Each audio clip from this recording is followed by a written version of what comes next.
दूरदर्शा। भारत दूरदर्शा भारतेंदु हरिश्चंद्र जी द्वारा 1875 यानी 1875 ईस्वी में रचित एक लघु नाटक है, यानी एक छोटा नाटक है ये, जिसमें उनकी नव जागरण चेतना और राष्ट्रीय बोध जो है वो विस्तृत रूप से दिखलाई पड़ती है। इस प्रतीकात्मक नाटक में हम लोग क्या देखते हैं कि भारतेंदु ने भारत की दुर्दशा के सभी पक्षों को और कुछ काल्पनिक प्रतीकों के माध्यम से स्पष्ट किए हैं। तो चलिए इसको हम लोग इसके विषय में इसको हम लोग एग्जामिनेशन के पॉइंट ऑफ व्यू से इसको विस्तार से समझेंगे।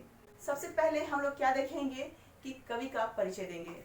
तो भारतेंदु हरिश्चंद्र जी जो हैं उनके विषय में समझेंगे, उनका जन्म और साथ ही साथ उनकी कौन कौन सी रचनाएं हैं उसको भी देखेंगे।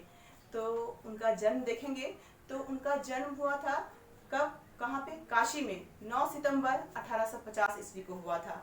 हिंदी साहित्य में इन्हें आधुनिकता का प्रवर्तक साहित्यकार माना जाता है।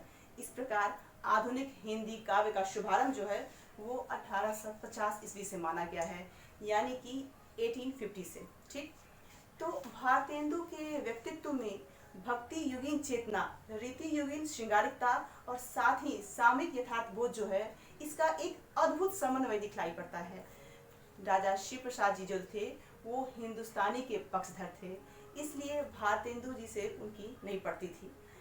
तो ब्रिटिश सरकार ने जब राजा शिव प्रसाद जी को सितारे हिंद की पदवी प्रदान की थी तो उनकी प्रतिक्रिया स्वरूप 1880 ईस्वी में सार सुधा निधि नामक पत्रिका में एक प्रस्ताव किया गया था कि हरिश्चंद्र जी को भारतेंदु नाम से अभिहित किया जाए या भारतेंदु की उपाधि दी जाए। इस प्रकार साहित्य प्रेमियों और जनता ने उन्हें सितारे हिंद यानी हिंद का सितारा की तुलना में भारतेंदु यानी भारतीय चांद की उपाधि से सम्मानित किया। ठीक, साथ ही भारतेंदु जी ने भक्ति, श्रृंगार, देश प्रेम, धार्मिक पाखंड, स्वाधीनता, नारी शिक्षा, आर्थिक विषमता, इन सभी को अपने काव्य का विषय बनाए। भारतेंदु जी ने लगभग 70 काव्य कृतियों की रचना की। साथ ही उन्होंने कविता संवर्धनी सभा, काशी के संस्थापक थे वो, और उन्होंने राजभक्ति परक कविता जो है भरत भिक्षा वो भी लिखी। तो भारतेंदु जी की सभी काव्य रचनाएं जो है भारतेंदु ग्रंथावली के प्रथम भाग में संकलित है। ठीक है, इन्होंने नाभा दास कृत भक्तमाल के अनुकरण पर उत्तर भक्तमाल की भी रचना की। भारत दूरदशा, इसे हिंदी का प्रथम राष्ट्रीय चेतना का नाटक कहा जाता है। तो भारतेंदु हरिश्चंद्र जी नवजागरण की उपज हैं, इसीलिए उनकी गद्य रचनाओं में नवजागरण की सारी विशेषताएं जो है वो मिलती है हमें। हिंदी साहित्य की गद्य विधाओं का एक उद्भव काल जो है वो भारतेंदु युग ही है। ठीक है, तो यहाँ पे हम लोग क्या करेंगे, किसकी बात करेंगे? तो भारत दूरदशा की बात करेंगे। तो भारत दूरदशा आकार में जितना छोटा नाटक है, वस्तु की सघनता, संवेदना की गहराई, साथ ही महत्व की दृष्टि से उतना ही बड़ा नाटक है ये। इस नाटक में कुल 6 अंक हैं और 19 पात्र हैं। ठीक है, जब भी नाटक को हम लोग पढ़ते हैं या इस नाटक को पढ़ते हुए सहज रूप से यह अनुमान लगा सकते हैं कि भारतेंदु हरिश्चंद्र जी अपने समय के भारतीय जनजीवन और जनमानस की दुर्दशा को लेकर के कितने दुखी रहे होंगे। भारत दूरदशा भारतेंदु जी की राष्ट्रीय चेतना का प्रतिबिंबित करने वाला नाटक है। भारतेंदु जी की राष्ट्रीय चेतना को समझने के लिए उस समय की राजनीतिक परिस्थिति जो है उसे भी समझना बहुत जरूरी है। तो भारतेंदु जी के जन्म के समय तक पूरे देश में कंपनी का शासन जो था वो स्थापित हो चुका था। पराजित देसी राजा, सामंत, जमींदार सभी क्या कर रहे थे, अपना वो व्यक्तिगत लाभ के लिए क्या कंपनी सरकार के वो अधीन हो गए थे, है ना। मतलब कहा जाए तो एक तरह से उसके चमचे बन गए थे, चापलूसी करने लग गए थे। ठीक है, तो इस प्रकार विदेशी शासन को स्वीकार कर लेना उसकी क्या बोला जाए मजबूरी थी। तो भारतेंदु के समय में एक तरफ भारत का गौरवशाली अतीत था, दूसरी तरफ दीनहीन मितप्राय उसका वर्तमान था। तो नाटक के पहले अंक में भारतेंदु जी क्या लिखते हैं, पहले इसको देखेंगे कि सबसे पहले जेहि ईश्वर धन बल दीनो, सबसे पहले विद्या फल जिन गहि लीनो। ठीक है, इसको पढ़िएगा। तो वो क्या कहना चाहते हैं, अगर हम लोग इतिहास की तरफ देखते हैं तो उसमें हम लोग क्या देखते हैं कि उस समय तक भारत में राजनीतिक राष्ट्रवाद जो था वो नहीं था। पूरा भारत कई छोटी छोटी रियायतों में बटा हुआ था।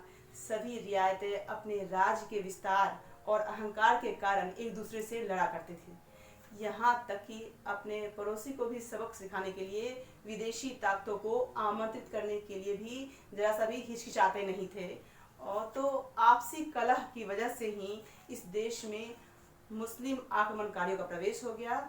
और मुस्लिम के बाद कौन आया? अंग्रेज आए। वे यहाँ पर व्यापारी के रूप में आए थे, लेकिन क्या हुआ कि अपने लिए यहाँ की स्थितियों के अनुकूल जो पाए वो तो बाद में यहाँ के शासक बन गए।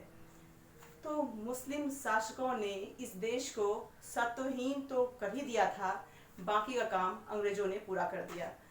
तो पूर्व शासकों के मुकाबले अंग्रेजों के शासन में व्यवस्था थोड़ी सुधरी, लोगों को थोड़ी राहत महसूस हुई। लेकिन अंग्रेज तो यहाँ व्यापार करने आए थे, धन कमाने आए थे, तो वही किया, वो क्या किए, यहाँ से धन बटोर कर अपने देश भेजने लगे।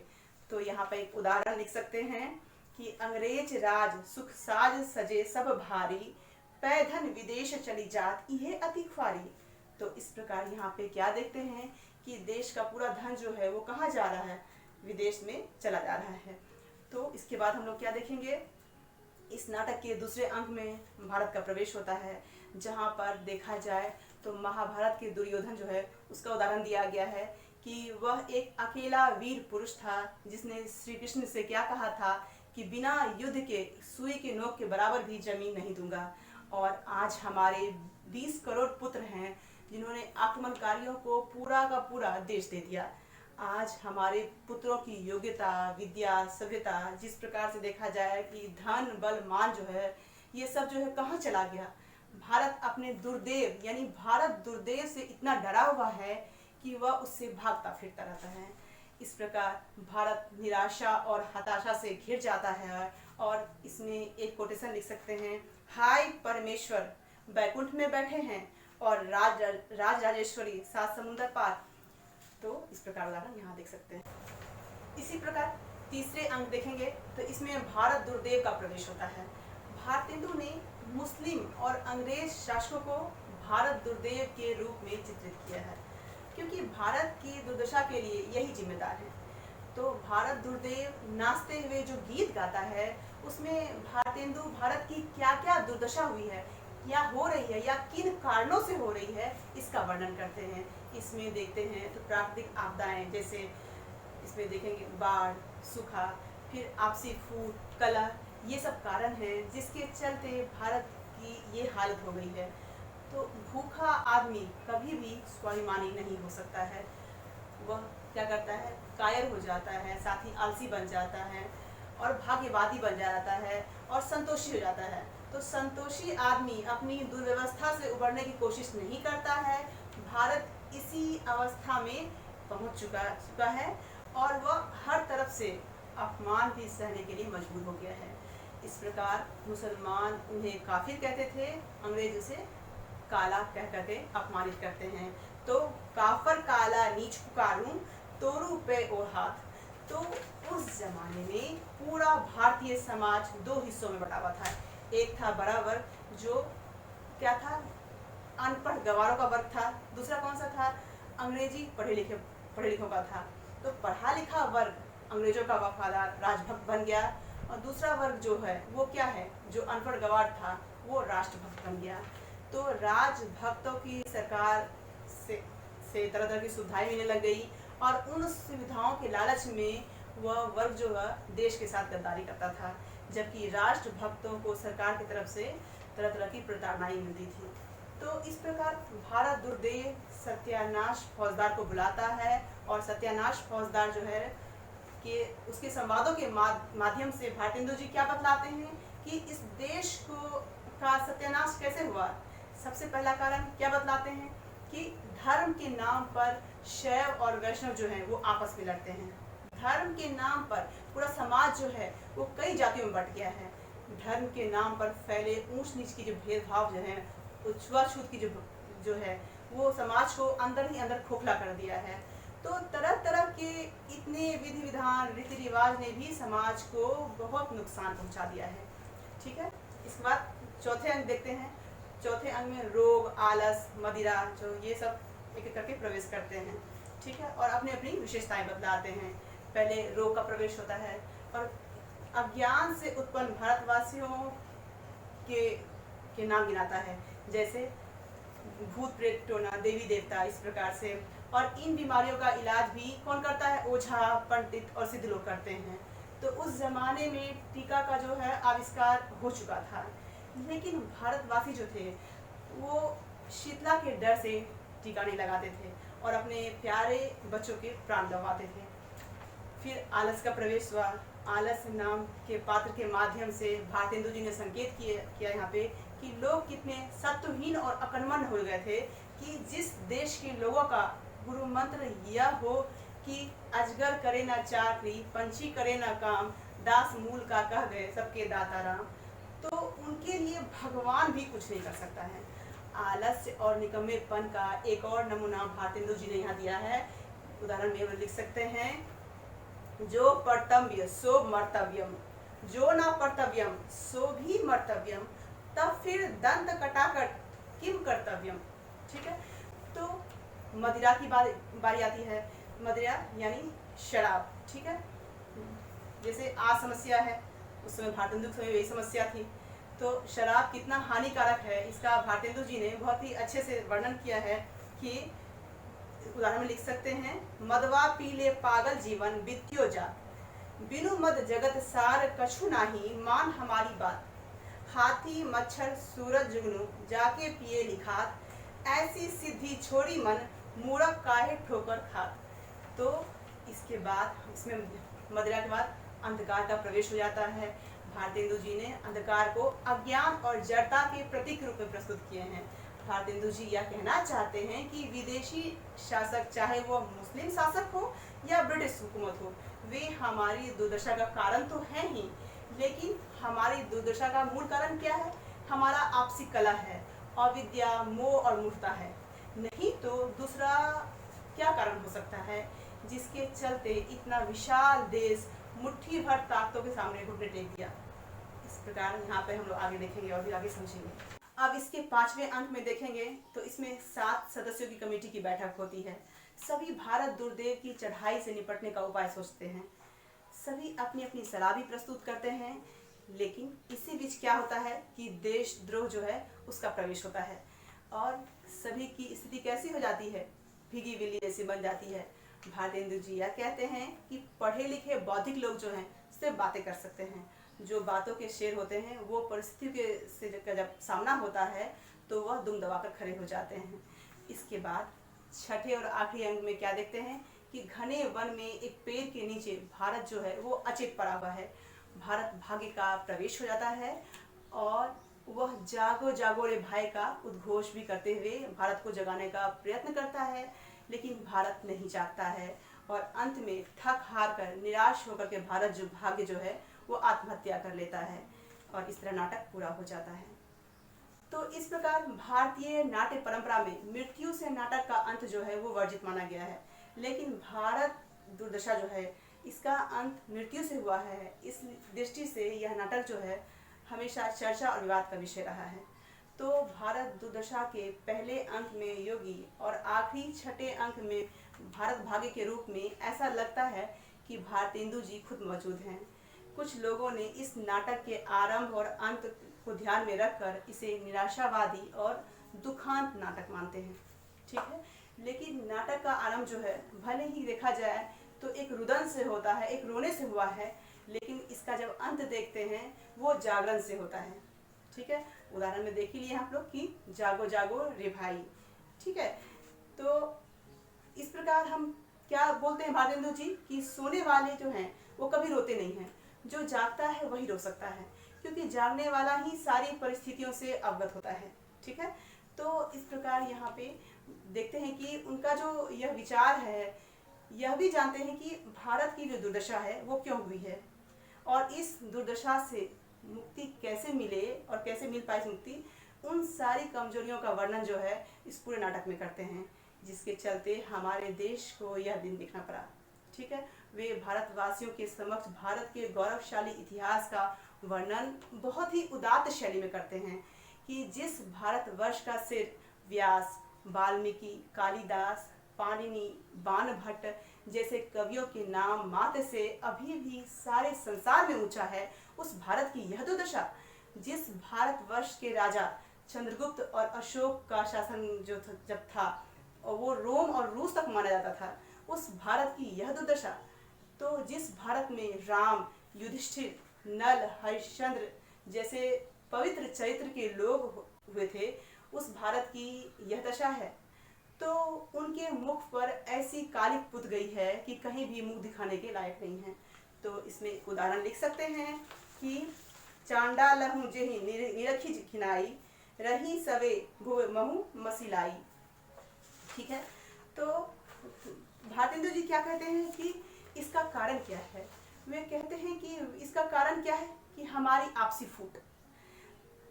तो क्या लिखते हैं कि लड़ी वैदिक जैन डुबाई पुस्तक सारी, करी कलह बुलाई जवन सैन्य पुनि भारी। इसको उदाहरण में लिख सकते हैं कि तीन नासी बुद्धि बल विद्या धन बहुबारी, छाई अब आलस कुमति कलह अंधियारी, भय अंज पंगु सब दीनहीन बिखलाई, हा हा भारत दुर्दशा ना देखी जाई। तो भारतेंदु जी को अपनी वर्तमान स्थिति पर इतना ग्लानि है कि वो सबको धिक्कारते हैं।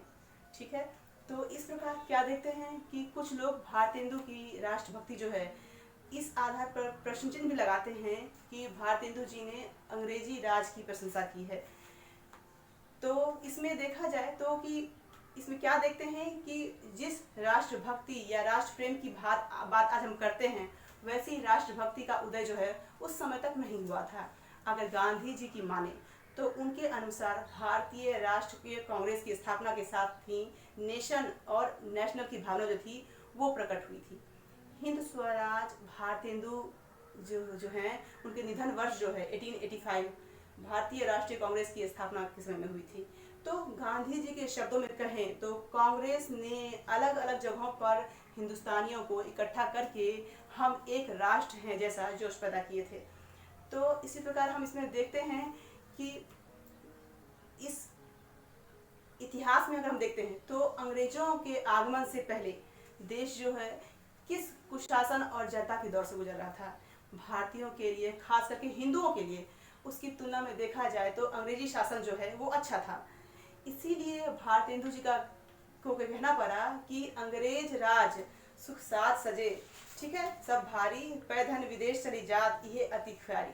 आम आदमी, आम नागरिक के लिए सबसे जरूरी क्या चीज़ है? सुशासन। उस पर शासन करने वाला अपना है या पराया, इससे उसे कोई खास सरोकार नहीं होता है, इससे कुछ खास फर्क नहीं पड़ता है। भारतेंदु को अंग्रेज राज जो है कोई शिकायत नहीं है। क्यों? क्योंकि इससे पहले भी देखा जाए तो देश जो है वो पराधीन था, आज भी पराधीन है। फिर भी इसके लिए राहत की बात क्या है कि आज सुशासन है, लेकिन साथ ही इस बात का दुख है कि देश का सारा धन जो है विदेश चला जा रहा है। तो कोई कुछ कर सकने की स्थिति में नहीं था। सारा देश जो है वो सत्वहीन हो चुका था। अंग्रेजी शिक्षा के प्रभाव से जनता जो है वो धीरे टूटने लगी थी। देश का नव शिक्षित वर्ग जो है वह अपनी स्थिति को समझने भी लगा था और वह अपनी दुर्दशा के कारणों को भी समझने लगा था। ठीक है, तो इस प्रकार हम देखते हैं कि आज से 140 साल पहले लिखा गया लघु नाटक जो है यह भारत दुर्दशा अपनी गहन संवेदना, विषय वस्तु की व्यापकता के साथ साथ इसका जो प्रभाव है और इसकी जो प्रभावात्मक शैली है, इसके चलते क्या आज भी प्रासंगिक नहीं लगता है? क्या आज भी हम आर्थिक गुलामी के शिकार नहीं हैं? क्या आज हम टोना टोटका, धार्मिक अंधविश्वास, मंदिर मस्जिद के झगड़े, बेईमानी जो है, भ्रष्टाचार, लूट खसोट जो है, आपसी वैर विरोध जो है और इस प्रकार जो देखते हैं हम लोग, क्या हम इससे मुक्त हो चुके हैं? यदि नहीं तो यह नाटक आज भी ललकारता और धिक्कारता है। इस प्रकार इस वीडियो में हम लोगों ने भारत दुर्दशा जो है इस चैप्टर को समझ चुके हैं। इसके बाद हम लोग जानेंगे नेक्स्ट वीडियो में भारत दुर्दशा की संवेदना पक्ष, भारत दुर्दशा में भारतेंदु जी का इतिहास बोध क्या है, क्या भारत दुर्दशा त्रासदी है, भारत दुर्दशा की भाषा कैसी है, नाट्य रूप किस प्रकार से है, भारत दुर्दशा की अभिनेता या रंगमंच नेता जो है, इसको भी विस्तार से समझेंगे। तो आज के लिए इतना ही। इस प्रकार की खास जानकारियाँ हमारे चैनल के माध्यम से आपको मिलती रहेगी। हमारे चैनल के साथ जुड़े रहें। आज के लिए इतना ही। धन्यवाद।